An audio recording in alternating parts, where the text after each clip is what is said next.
Welcome back to A Moment in History. I'm Seth Udinsky. Well, in our journey through history, let's explore one of the most famous physical pieces of history in the world. This structure was the original sports arena, as it were, at least in the Western world, and it would serve as a model for modern-age professional sports stadiums. Now, the sports that took place in this stadium, though, were vastly different from baseball or football that we see today. They were life and death battles, killing for sport and for entertainment for the Roman aristocracy. Let's explore the 2,000-year-old history of the mighty Colosseum in Rome.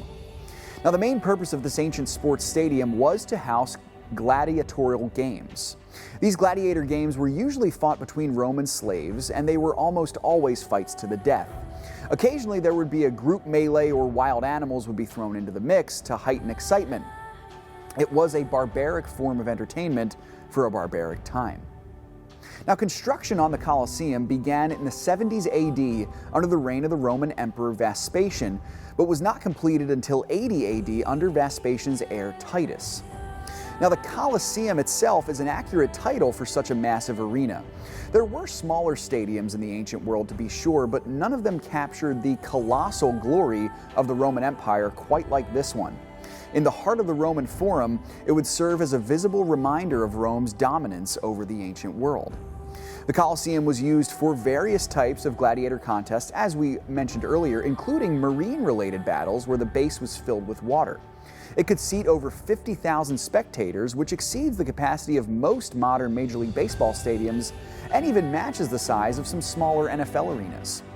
Now, of course, the history of the Colosseum is marked by the hundreds of prisoners and outcasts who were killed for sport.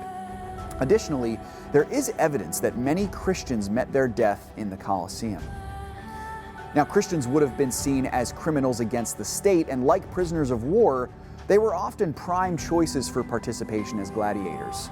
But as the Roman Empire decayed in the 4th and 5th centuries and Christianity grew in strength, the Colosseum also fell into decay as gladiator games were outlawed under Christianity. Today, the Colosseum remains one of the most popular historical sites in Rome.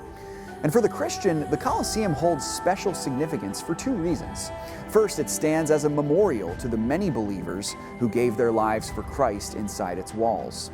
Second, its decayed modern state, only minutes away from some of the largest Christian churches in the world, is a reminder for believers of the victory of Christianity over pagan Rome, and it also serves as an encouragement of our final victory that is to come in Jesus Christ. Thanks so much for joining me once again for A Moment in History.